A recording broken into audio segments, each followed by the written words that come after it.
Hello दोस्तों, स्वागत है आपका फिर से एक नए वीडियो में। मैं CSY शोध करता हूँ आपके अपनी YouTube channel study best CSY में। जैसा कि हम नायक सीरीज का कंटिन्यू रिवीजन कर रहे हैं, उसी क्रम में हमारी अभी तक 11 क्लासेस हो चुकी हैं। यदि आप उन सभी क्लासेस को देख लेते हैं तो उसका कम समय में आपका कंप्लीट रिवीजन हो जाएगा। उसी क्रम में आज हमारा है practice set number 12। 12 practice set number का हम रिवीजन करने वाले हैं, तो आप वीडियो में अंत तक बने रहिए। सबसे पहले 11 नंबर जो प्रैक्टिस सेट के 5 रिवीजन प्रश्न। राजकुमार सिंहजीत सिंह का संबंध किस नृत्य से है? तो मणिपुरी नृत्य से राजकुमार सिंहजीत सिंह का संबंध है। बैडमिंटन कॉर्क का कितना वजन होता है? तो 4.7 से 5.5 ग्राम यह बैडमिंटन कॉर्क का वजन होता है। The problem of Indian rupee किसकी पुस्तक है? तो भीमराव अंबेडकर की पुस्तक कौन सी है? The problem of Indian rupee. और आपको याद रखना है प्रारूप समिति, कई बार क्वेश्चन पूछा गया है, प्रारूप समिति या ड्राफ्टिंग समिति के अध्यक्ष कौन थे? तो डॉक्टर भीमराव अंबेडकर थे। वारा पानी झील किस राज्य में स्थित है? वारा पानी झील आपकी है मेघालय में। वारा पानी झील कहाँ स्थित है? मेघालय में। RBI का राष्ट्रीयकरण कब हुआ था? 1949 1949 में RBI का राष्ट्रीयकरण हुआ था। स्टार्ट करते हैं आज का प्रैक्टिस नंबर 12 का पहला क्वेश्चन। के सिद्धियों की सांस्कृतिक विरासत लगभग 300 वर्ष पुरानी है और उनकी सिद्धि धमाल नृत्य एक उत्कृष्ट कला शैली है। तो धमाल नृत्य कहाँ की प्रसिद्ध कला शैली है आपकी गुजरात की प्रसिद्ध कला शैली है। मशीरा इसका अन्य नाम है। धमाल का अन्य नाम क्या है? मशीरा। यह कहाँ की है? गुजरात की प्रमुख शैली है। गरबा की यदि हम बात कर लें तो गरबा को यूनेस्को की 15वीं जो अमूर्त सूची है उसमें स्थान दिया गया है। यह भी आपका गुजरात का है। डांडिया भी गुजरात का है। टिप्पणी, जुरुथियन, भवई, लाशिया यह सभी कहाँ के हैं? यह आपके गुजरात से संबंधित हैं। 2 नंबर क्वेश्चन। पद्मश्री, पद्म भूषण और पद्म विभूषण पुरस्कार से सम्मानित डॉक्टर तीजनबाई निम्नलिखित में से किस कला शैली में उनके योगदान के लिए विश्व प्रसिद्ध हैं? तो डॉक्टर तीजनबाई का संबंध किससे है? तो पिंडवानी नृत्य से, जो कि छत्तीसगढ़ का नृत्य है, इससे संबंध रखती हैं तीजनबाई। इन्हें पद्मश्री भी मिला है, पद्म भूषण और पद्म विभूषण। पद्मश्री इन्हें मिला है 1988 में। 1998 में इन्हें पद्मश्री मिला है। उसके बाद पद्म भूषण की यदि बात कर लें तो 2003 में इन्हें पद्म भूषण मिल रहा है।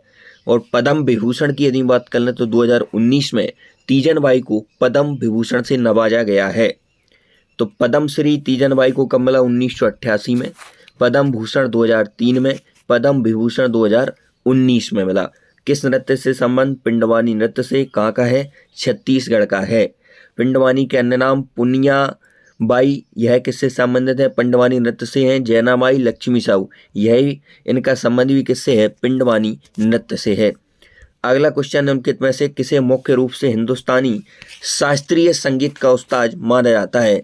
तो हिंदुस्तानी शास्त्रीय संगीत का उस्ताद किसे माना जाता है? बड़े गुलाम अली खान। बड़े गुलाम अली खान को क्या माना जाता है? हिंदुस्तानी शास्त्रीय संगीत का उस्ताद माना जाता है। किसे माना जाता है? बड़े गुलाम अली खान को। यह कर्नाटक म्यूजिक से संबंध रखते हैं, बड़े गुलाम अली खान। नेक्स्ट अगले क्वेश्चन की बात कर लें। निम्नलिखित में से Grammy life time achievement award प्राप्त करने वाले पहले भारतीय संगीतकार कौन थे? तो पहले ग्रैमी अवार्ड जिन्हें प्राप्त हुआ संगीत के क्षेत्र में, वह संगीतकार थे पंडित रविशंकर। पंडित रविशंकर, इन्हें पहला life time achievement award Grammy पुरस्कार दिया गया। 2024 में भारतीयों की बात कर लें ग्रैमी अवार्ड तो 5 भारतीयों को दिया जा रहा है। राकेश चौरसिया बांसुरी, शंकर महादेवन गायक और गणेश राजगोपालन वायलिन। उसके बाद गणेश विनायक राम ताल। उसके बाद जाकिर हुसैन जो जिसका संबंध तबला से उन्हें। निम्नलिखित में से किसे भरतनाट्यम की एक शैली का आविष्कार और निर्माण करने का श्रेय प्राप्त है? तो डॉक्टर पद्मा सुब्रमण्यम भरतनाट्यम की एक नई शैली का इन्होंने आविष्कार किया है। भरतनाट्यम की जो शैलियाँ होती हैं जैसे पड्डानलूर शैली, वजुवुर शैली, मेलात्तुर कला क्षेत्र शैली, तो इनका जो आविष्कार है मीनाक्षी सुंदर पिल्लई पड्डानलूर शैली से संबंधित। बुजुबूर शैली से रमैया पिल्लई, मेलातुर से दोरोजा अय्यर, कला क्षेत्र शैली से रुक्मणी देवी अरुणडेल हैं। अगले क्वेश्चन की यदि बात कर लें तो भारतीय सेना की पहली महिला लड़ाकू विमान वाहक हैं तो कौन है? अभिलाषा बराक। अभिलाषा बराक, अभिलाषा बराक यह भारतीय सेना की पहली लड़ाकू विमान वाहक हैं। इंडियन आर्मी की पहली महिला लेफ्टिनेंट जनरल की यदि बात कर लें तो पुनीत अरोड़ा हैं। कौन है? पुनीत अरोड़ा। पहली महिला पायलट सरला ठकराल। पहली महिला पायलट कौन है? सरला ठकराल। भारत की पहली महिला फाइटर पायलट अवनी चतुर्वेदी। पहली महिला फाइटर पायलट अवनी चतुर्वेदी। अवनी चतुर्वेदी पहली महिला फाइटर पायलट। पहली महिला पायलट सरला ठकराल। अभिलाषा बराक यह पहली महिला लड़ाकू विमान वाहक। वर्ष में इंपीरियल क्रिकेट कॉन्फ्रेंस आईसीसी के गठन के साथ ही क्रिकेट एक अंतर्राष्ट्रीय खेल बन गया। तो 1909 में 1909 में इंपीरियल क्रिकेट कॉन्फ्रेंस का गठन होता है, उसके साथ ही क्रिकेट एक अंतर्राष्ट्रीय खेल बन जाता है। इसके बाद अगले क्वेश्चन की यदि हम बात करें, निम्नलिखित में से किस महिला व्यक्तित्व को ओलंपिक में डबल मेडलिस्ट होने का सम्मान प्राप्त है? तो पीवी सिंधु को डबल मेडलिस्ट होने का सम्मान प्राप्त, मतलब 2 मेडल इन्होंने जीते हैं। 2016 में सिल्वर मेडल जो कि रियो में हुआ था और 2020 में ब्रॉन्ज जो कि टोक्यो ओलंपिक था। उसके बाद पुरुष की बात कर लें तो सुशील कुमार डबल मेडलिस्ट हैं। सुशील कुमार 2008 में कांस्य पदक लाते हैं, 2012 में रजत पदक लाते हैं। कर्नल मल्लेश्वरी ने जीता था 2000 में सिडनी ओलंपिक में, जो कि पहला महिला किसी ने जीता हुआ पदक था। 9 number question, and then one day a memoir निम्नलिखित में से किस बॉलीवुड कलाकार की आत्मकथा है? तो एंड देन वन डे यह आपकी Naseeruddin Shah. A suitable boy Karan Johar. Unfinished a memoir यह है प्रियंका चोपड़ा की। 10 नंबर क्वेश्चन, उससे पहले और प्रमुख पुस्तकों की यदि बात कर लें तो आई एम नो मसीहा यह सोनू सूद की है। जाखन छोटो चिलम सत्यजी रे की है। इसके बाद Dev Anand romancing with life Emraan Hashmi. Race of life Sanjeev Kapoor. An actor cooking the code यह आयुष्मान खुराना। Anything but Khamosh Shatrughan Sinha. जिया जेल उर्दू कवि गुलजार इनकी है, जिया जेल। उसके बाद हम बात करने वाले हैं, इन्हें 58वां ज्ञानपीठ पुरस्कार दिया जा रहा है। इसके बाद Tushar Kapoor the bachelor dead.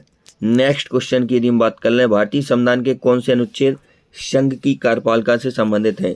तो आर्टिकल 52 से 78 यह संघ की कार्यपालिका से संबंधित है। 52 से पूरे आर्टिकल 151 तक हैं, यह सभी संघ की कार्यपालिका से संबंधित आर्टिकल हैं। भारत के संविधान का कौन सा अनुच्छेद संसद के सत्रों से संबंधित है? तो आर्टिकल 85। आर्टिकल 85 किससे संबंधित है? संसद के सत्रों से संबंधित है। संसद में कामकाज की भाषा आर्टिकल 120 है। आर्टिकल 122 न्यायालय संसद की कार्रवाई की जांच नहीं होगी, यह आर्टिकल 122 में वर्णित है। सरला आपको याद रखना है, सरला 79, 80, 81। तो सा से संसद आर्टिकल 79, राज्यसभा 80 में और लोकसभा 81 में। यह 3 इंपोर्टेंट आर्टिकल भी आपको याद रखना है। आर्टिकल क्वेश्चन नंबर 12, भारतीय संविधान के किस अनुच्छेद में कहा गया है कि सर्वोच्च न्यायालय एक अभिलेख न्यायालय है? Supreme court shall be court of record. तो आर्टिकल 129 वर्णन करता है कि सर्वोच्च न्यायालय एक अभिलेख न्यायालय है। कार्यवाहक न्यायिक की नियुक्ति का वर्णन आर्टिकल 126 में है। इसके बाद अगले क्वेश्चन की हम बात कर लें, भारत के निम्नलिखित राष्ट्रपतियों में किसने भारत के संविधान के 100वें संशोधन की स्वीकृति दी? तो प्रणब मुखर्जी ने। प्रणब मुखर्जी थे उस टाइम राष्ट्रपति। उन्होंने जो 100वां संविधान हुआ था, भारत बांग्लादेश के बीच में जो भूमि विभाजन होना था 2015 में होता है, इसकी स्वीकृति प्रदान करते हैं।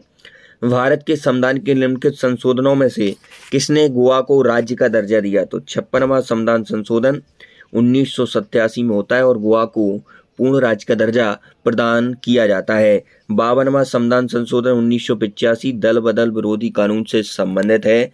दल बदल विरोधी कानून 1985 52वां संविधान संशोधन। और अनुसूची कौन सी है? तो अनुसूची कौन सी है दल बदल कानून की? तो अनुसूची 10 में किसका वर्णन है? दल बदल का वर्णन है।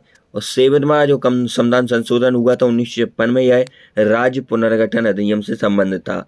भारत के संविधान के किस संशोधन ने गोवा दमनदीप को संविधान की पहली अनुसूची में संशोधन करके भारत के 8वें केंद्र शासित प्रदेश के रूप में शामिल किया? तो 12वें संशोधन के द्वारा गोवा दमनदीप को संविधान की पहली अनुसूची में स्थान दिया गया। पुर्तगाल से अलग होकर सहराज कर दिया दिसंबर 1961 में, इसे पुर्तगाल से अलग हो जाता है गोवा।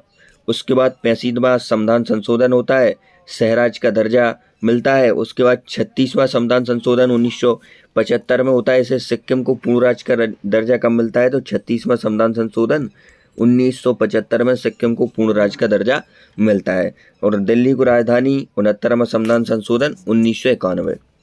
समुद्रगुप्त की उपलब्धियों को उनके दरबारी कवि द्वारा नामक एक लंबे शिलालेख में दर्ज किया गया। तो हरिशैन किसका दरबारी कवि था? समुद्रगुप्त का। समुद्रगुप्त को भारत का नेपोलियन कहा जाता है। कविराज बीड़ा वादक भी समुद्रगुप्त को कहा जाता है। अगले क्वेश्चन की यदि हम बात कर लें, 17 नंबर क्वेश्चन, वाकाटक वंश का सीधा संबंध किस गुप्त सम्राट से था? तो वाकाटक वंश का संबंध था चंद्रगुप्त द्वितीय से। चंद्रगुप्त द्वितीय से संबंध किसका था? वाकाटक वंश का था। वाकाटक वंश के संस्थापक की बात कर लें तो बिंद शक्ति का नाम आपको याद रखना है। बिंद शक्ति ने किसकी स्थापना की थी? वाकाटक वंश की थी। समुद्रगुप्त को भारत का नेपोलियन कहा जाता है। गुप्त काल को प्रारंभ करने का श्रेय किसे दिया जाता है? तो चंद्रगुप्त प्रथम गुप्त काल की स्थापना करता है। 19 नंबर क्वेश्चन, अमर सिंह चंद्रगुप्त द्वितीय के दरबार के तेजस्वी व्यक्तियों दिग्गजों में से एक था। अमर सिंह, जिसने कि अमरकोश की रचना की थी। निम्नलिखित में से चंद्रगुप्त द्वितीय के दरबार के नवरत्नों में किसने मंत्र शास्त्र लिखा था? तो बेताल भट्ट ने मंत्र शास्त्र लिखा था। 21 नंबर क्वेश्चन, भाम्बवली बजराई जलप्रपात निम्नलिखित में से किस राज्य में है? तो यह है आपका महाराष्ट्र में। महाराष्ट्र में आपको लोक नृत्य याद रखना है। तमाशा कहाँ का लोक नृत्य है? महाराष्ट्र का है। तमाशा और लावड़ी, यह दोनों लोक नृत्य कहाँ के हैं? महाराष्ट्र के हैं। और भाम्बवली बजराई जलप्रपात कहाँ का है? महाराष्ट्र का है। चाइना मान जलप्रपात भी महाराष्ट्र का है। इसके बाद कुंचिकल या जोगरसोपा जो जलप्रपात है वह भी आपके कर्नाटक में है। कोटापल्ली आंध्र प्रदेश में है। खंडाधार उड़ीसा में है। 22 नंबर, भूसी झील भारत के किस राज्य में स्थित है? तो भूसी है आपकी महाराष्ट्र में। बेन्ना झील, लोनार झील, वैतरणा झील, यह भी आपकी कहाँ पर है? महाराष्ट्र में स्थित है। बेन्ना झील, लोनार झील, वैतरणा झील महाराष्ट्र में स्थित है। भूसी झील भी महाराष्ट्र में है। कांजली झील पंजाब में है। ढेबर रंगसागर राजस्थान में है। सरदार सरोवर यह कहाँ है? यह आपकी गुजरात में है। 23 भोजताल, जिसे पहले अपर लेक के नाम से जाना जाता था, निम्नलिखित में से किस राज्य में स्थित है? तो मध्य प्रदेश में भोजताल स्थित है, जिसे पहले क्या कहते थे? अपर लेक कहते थे। अपर लेक। इंदिरा सागर भी आपकी मध्य प्रदेश में स्थित है। कीठम झील उत्तर प्रदेश में है। पुष्कर झील आपकी राजस्थान में है। अंशुपा लेक यह आपकी उड़ीसा में है। चिल्का झील उड़ीसा में है। बीरडम तमिलनाडु में है। सेंचल वेस्ट बंगाल में है। कांजिया उड़ीसा में है। परबूर झील आपकी केरल में है। 24 नंबर क्वेश्चन, एरला, वरना और डिंडी नदी प्रणाली की सहायक नदियां हैं। तो कृष्णा नदी की सहायक नदियां हैं एरला, वरना और डिंडी। 25 नंबर क्वेश्चन, सूरधार झील निम्नलिखित में से किस राज्य में स्थित है? तो सूरधार झील आपकी स्थित है उत्तराखंड में। सूरधार झील उत्तराखंड। सूरधार झील कहाँ स्थित है? उत्तराखंड में। ज़्यादातर ऐसी झीलें हैं जिनके लास्ट में ताल लगा हुआ है, वो आपकी उत्तराखंड में रहती हैं। हिमाचल प्रदेश, रेणुका झील आपकी हिमाचल प्रदेश। गंगा झील आपकी अरुणाचल प्रदेश। 26 भारत सरकार ने FRBM राजकोषीय उत्तरदायी बजट प्रबंधन अधिनियम फाइशियल रिपोजिटरी एंड बजट मैनेजमेंट, या इसका फुल फॉर्म है, कभी कभी फुल फॉर्म ही पूछा जाता है, 2004-2005 में इसे लागू किया था। अगले क्वेश्चन की यदि बात कर लें, 1973 में भारत में विदेशी मुद्रा को विनियमित करने के लिए निम्नलिखित में से कौन सा अधिनियम पेश किया गया था? तो 1973 में फेरा अधिनियम था, जो कि विदेशी मुद्रा को विनियमित करने के लिए पेश किया गया था। अगले क्वेश्चन की यदि बात कर लें तो भारत के लिए आर्थिक विकास की योजना को रूप में भी जाना जाता है बॉम्बे योजना। तो भारत में जो आर्थिक विकास की योजना है उसे हम क्या कहते हैं? बॉम्बे योजना कहते हैं। बॉम्बे योजना। 29 भारत के 15वें वित्त आयोग के अध्यक्ष एन के सिंह एन.के. सिंह। 15वें वित्त आयोग के अध्यक्ष एन.के. सिंह। पहले वित्त आयोग के 1951 अध्यक्ष के.सी. नियोगी थे, दूसरे के संतानम थे। नेक्स्ट अगले क्वेश्चन की यदि हम बात कर लें, अगला क्वेश्चन, भारत में मानक जनगणना परिभाषा के अनुसार मुख्य कामगार कौन है? तो एक व्यक्ति जो एक वर्ष में 183 दिन कम काम करता है वह है मानक जनगणना परिभाषा के अनुसार मुख्य कामगार। और 1881 आपको याद रखना है, 10 के आधार पर जनगणना प्रारंभ होती है लॉर्ड रिपन के कार्यकाल में। 1872 याद रखना है, लॉर्ड मेयो के कार्यकाल में पहली जनगणना प्रारंभ होती है। 10 के आधार पर 1881 में लॉर्ड रिपन के कार्यकाल में। 31 नंबर क्वेश्चन, न्यूटन के गति के प्रथम नियम को जड़ता का नियम भी कहते हैं। जड़ता का नियम किसे कहते हैं? प्रथम नियम को कहते हैं न्यूटन के गति का। इससे बल की परिभाषा भी कहाँ से प्राप्त होती है? जड़ता के नियम से होती है। बल का मात्रक न्यूटन डायन होता है, बल की विमा mL/t-2 होती है। अगले क्वेश्चन की यदि बात करें, निम्नलिखित में से कौन सा गति के तीसरे नियम का एक अनुप्रयोग नहीं है? तो क्रिकेट के कैच लपकने के लिए क्षेत्ररक्षक गेंद के साथ अपने हाथों को पीछे पीछे खींचता है, यह आपका गति के तीसरे नियम का उदाहरण नहीं है, यह इस संवेग परिवर्तन से संबंध है। फुटबॉल को किक मारते समय पक्षी टीम के खिलाड़ियों से टकराकर चोटिल होना यह है। नाविक के आगे कूदने की स्थिति में नाव पीछे की ओर गति यह भी है। गोली पर लगा तुरंत बंदूक का प्रक्षेपण यह भी है। इसे हम क्रिया प्रतिक्रिया का नियम भी कहते हैं। समूह शून्य के तत्वों को सामान्यतः क्या कहा जाता है? तो अक्रिय कहते हैं। इंसर्ट गैसेस या समूह शून्य के तत्वों को कहा जाता है। इसे जीरो गैसेस भी कहते हैं। इसकी संयोजकता कितनी होती है? 0 होती है। हीलियम इसमें संबंधित है। हीलियम He इसका फॉर्मूला है। Neon Ne, Ar organ, Kr krypton, Xn xenon और Rn रेडॉन। इसके बाद नेक्स्ट हम बात करने वाले हैं 18वां तत्व है आवर्त सारणी का। 18वां यह आवर्त है। परमाणु क्रमांक को निरूपित करने के लिए हेनरी मोसले ने किस प्रतीक का उपयोग किया था? तो Z का प्रयोग किया था परमाणु क्रमांक को निरूपित करने के लिए। कुल तत्व आवर्त सारणी में 118 हैं। बंदर के काटने से होने वाले रोग की पहचान? तो रेबीज, लंगूर काटे, कुत्ता काटे, लोमड़ी, चमगादड़ कोई भी काटे तो आपको रेबीज हो जाएगा। रेबीज के टीके की खोज लुई पास्चर जी करते हैं 1885 में। 36 नंबर क्वेश्चन, निम्नलिखित में से किस रोग को टीकाकरण द्वारा रोका नहीं जा सकता है? तो बेरी रोग को टीकाकरण के द्वारा नहीं रोका जा सकता है, बाकी रोगों को रोका जा सकता है। हाल ही में भारत ने किस देश को 10,000 करोड़ रुपए की वित्तीय सहायता देने की घोषणा की है? तो भूटान को 10,000 करोड़ की वित्तीय सहायता देगा भारत। कुत्तों की नसबंदी करने वाला पहला देश कौन सा है? तो भूटान है। कुत्तों की नसबंदी करने वाला पहला देश भूटान। राष्ट्रीय डिजिटल आईडी सभी व्यक्तियों के लिए है, भूटान जारी करता है। भूटान की राजधानी थिम्पू, मुद्रा निंगुलिस्टम है। तो 10,000 करोड़ रुपए की वित्तीय सहायता देने की घोषणा भारत ने किसके साथ? भूटान के साथ। राजधानी थिम्पू, निंगुलिस्टम इसकी मुद्रा है। कुत्तों की नसबंदी करेगा कौन सा देश? भूटान। राष्ट्रीय डिजिटल आईडी सभी व्यक्तियों के लिए भूटान। 38 नंबर क्वेश्चन, हाल ही में किस राज्य के 6 विरासत स्थलों यूनेस्को की अस्थायी सूची में शामिल किया गया? तो मध्य प्रदेश के 6 विरासत स्थलों को यूनेस्को की अस्थायी सूची में शामिल किया गया है। घमनार है, भोजेश्वर मंदिर है, रॉरकाट चंबल वैली है, खूनी भंडारा है, रामनगर स्मारक है, ग्वालियर किला है। इन सभी को, ये 6 स्थानों को मध्य प्रदेश की यूनेस्को की अस्थायी सूची में शामिल किया गया है। खूनी भंडारा, रामनगर स्मारक, ग्वालियर किला इसमें बहुत इंपोर्टेंट है, rock art Chambal valley, Bhojeshwar मंदिर और घमनार। इसके बाद हम अगले क्वेश्चन की यदि हम बात कर लें, अगला क्वेश्चन है, हाल ही में घुमोर होली कहाँ मनाई जाती है? तो घुमोर होली मनाई जाती है आपकी बिहार में। बिहार में कौन सी होली? घुमोर होली। छठ पूजा का संबंध कहाँ से है? तो यह भी आपका बिहार से है। 3 दिवसीय नागी पक्षी फेस्टिवल यह भी बिहार में हुआ है। देश का पहला कॉपरमेड बापू टावर यह भी गर्दनी बाग बिहार में लगाया गया है। इसके बाद आज की क्लास का लास्ट क्वेश्चन, यदि आप इसी प्रकार रिवीजन करना चाहते हैं तो चैनल को सब्सक्राइब करके जुड़ जाइए और वीडियो बिना स्किप किए पूरा देखिए। भले ही आप 2x की स्पीड में देखें, आपको पता भी नहीं चलेगा 40 से 40 क्वेश्चन आपके दिमाग में कब छप गए हैं। हाल ही में भारत के प्रसिद्ध अमूल ताज़ा मिल्क को किस देश में लॉन्च किया जाएगा? तो अमेरिका में। भारत के प्रसिद्ध अमूल ताज़ा मिल्क को किस देश में लॉन्च किया जाएगा? तो अमेरिका में किया जाएगा।